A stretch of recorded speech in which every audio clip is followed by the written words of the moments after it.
decision we're going to look at first is make or buy.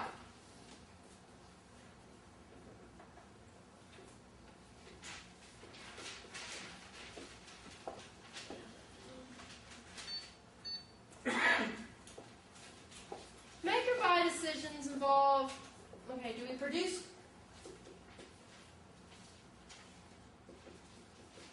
item internally, or do we go out and find someone else that makes it and we buy it, buy from an external source? Sometimes these types, make or buy, are also called outsourcing decisions.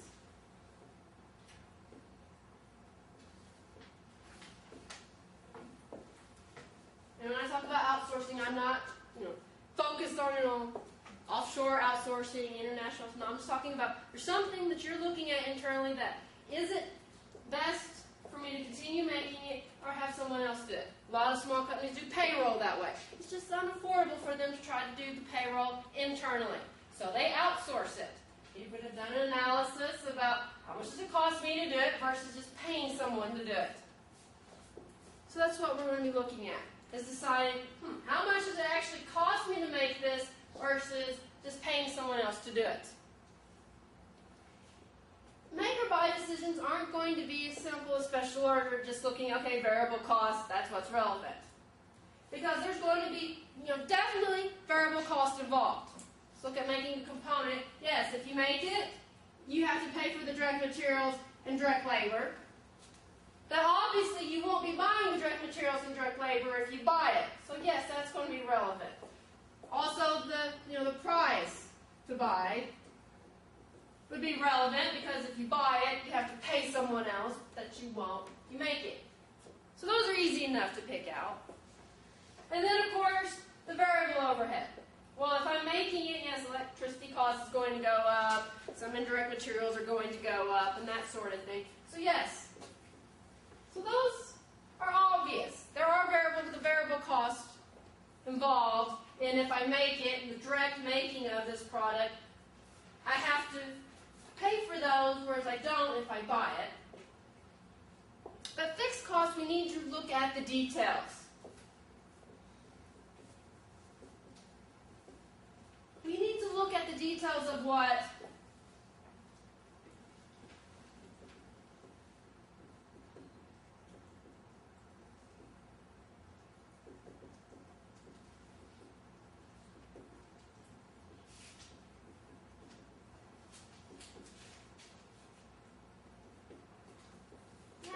details about what actually will be eliminated if we eliminate actually making that product. Would it be that right now we have a supervisor we're paying a salary for that we're going to get rid of? That could be a fixed cost that is relevant, that we're going to keep paying it if we make it, but we're not if we stop making it.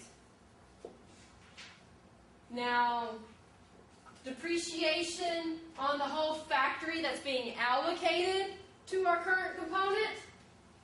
Well, we're not getting rid of the factory, we're still making other stuff.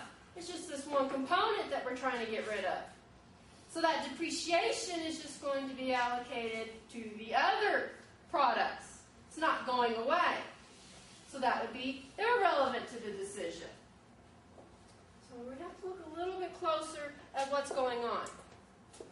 Sometimes these fixed costs are talked about in terms of unit level, which there won't be fixed costs at unit level, they're going to be variable at that rate. Batch level, product level,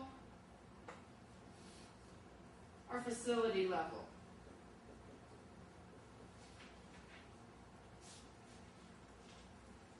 When the make or buy decision, we're looking at eliminating something we make internally. Let's talk about just a single component. Yes, unit level stuff we can get rid of if we stop making the component. From complete making the component whatsoever, well, there won't be batch level cost either.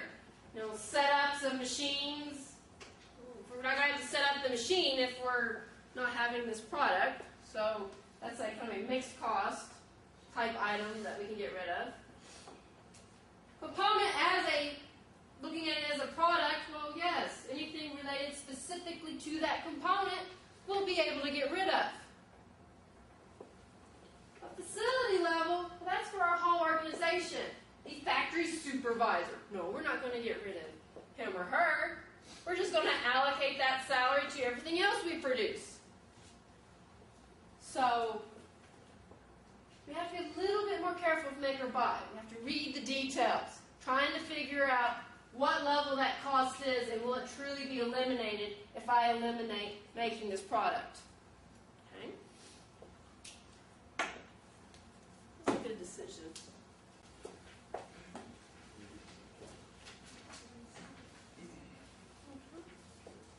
Alright, so Mikey's has been making peanut butter that goes into its peanut butter cookies. I really don't know what the process is in making peanut butter, but let's just see what Mikey can do it. I don't know.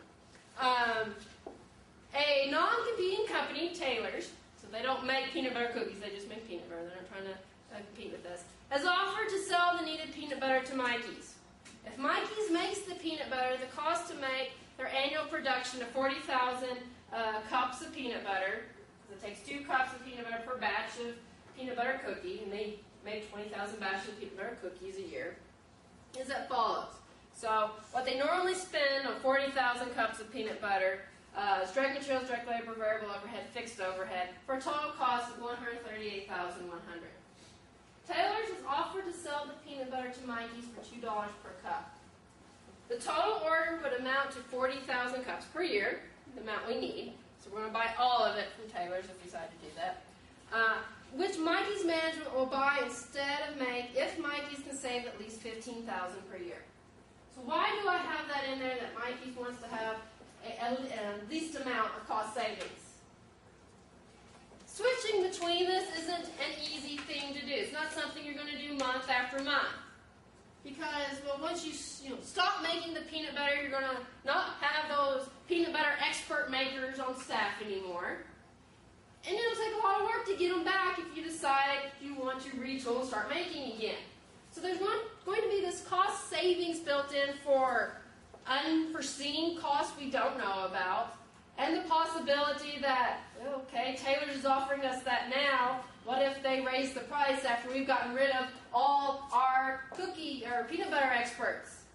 Well, we run that risk. So we want this built-in cost savings before we decide to do it. So we have this threshold. It's not just going to be a couple of bucks and we're going to go for it. It has to be $15,000.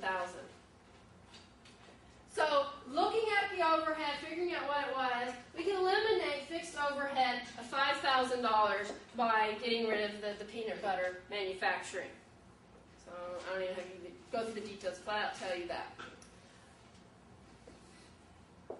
So what I'm looking at is some sort of schedule. I say, differential cost per cup of peanut butter.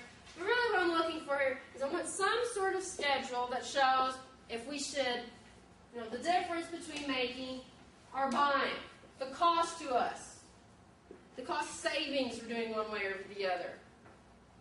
So that's what I'm looking at.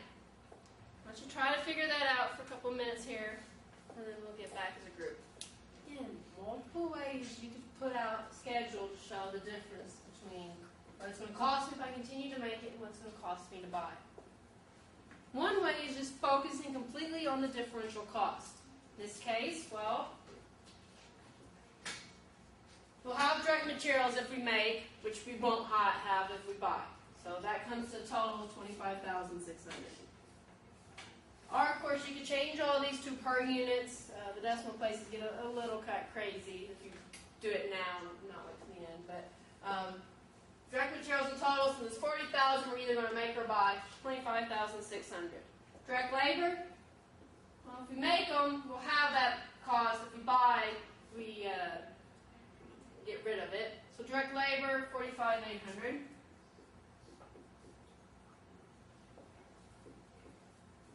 Variable overhead.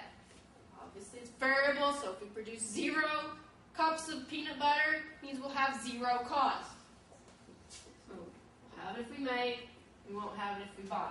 So all of these would be 0 when you buy. Now we have the purchase price. Before we get to fixed costs, we'll have the purchase price. $2 per batch times 40,000 batches, so that's 80,000. You don't have that, make it. What about these fixed costs? And here's really where how you present it can differ. We can look at the fact that really this fixed overhead eliminated would be an opportunity cost if we continue to make it, meaning that we're giving up the opportunity, getting rid of 5,000 in fixed overhead.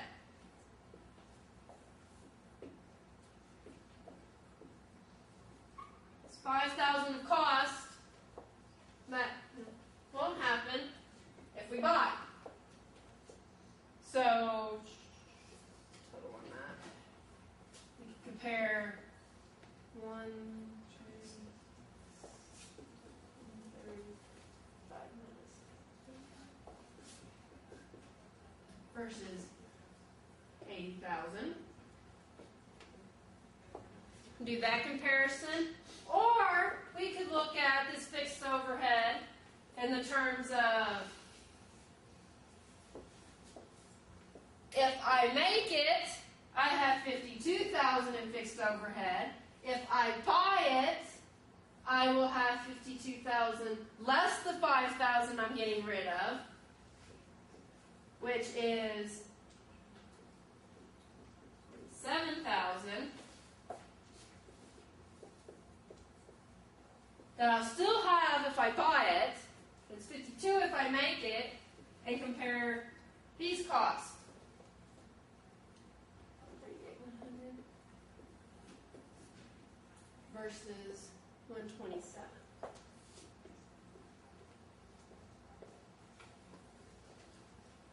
Showing it either way is doing the same thing. It's whatever you're comfortable with. Technically, the thing says for differential costs, but when you're actually presenting it, it may actually be easier for management to see it this way than trying to explain to them what opportunity cost is and why I'm just putting 5,000 over here and not putting it there. So when we compare this, 138, 100 versus 127, well, the difference, 11,100. Well, yes, it cost us less to buy, but management had that little cap on us of saving 15,000. So at this point in time, we would go ahead and tell tailors, no, not right now, it's not worth it. We need to save at least this amount. Well, maybe we just oppressed you to not raise our prices later. Or what if we're a little bit wrong on this fixed overhead savings? Maybe we're off a little bit there. What if your quality of peanut butter declines compared to the way we were making it, and we have to switch back to making? So that's to kind of cover some qualitative issues even that we might not be aware of right up front.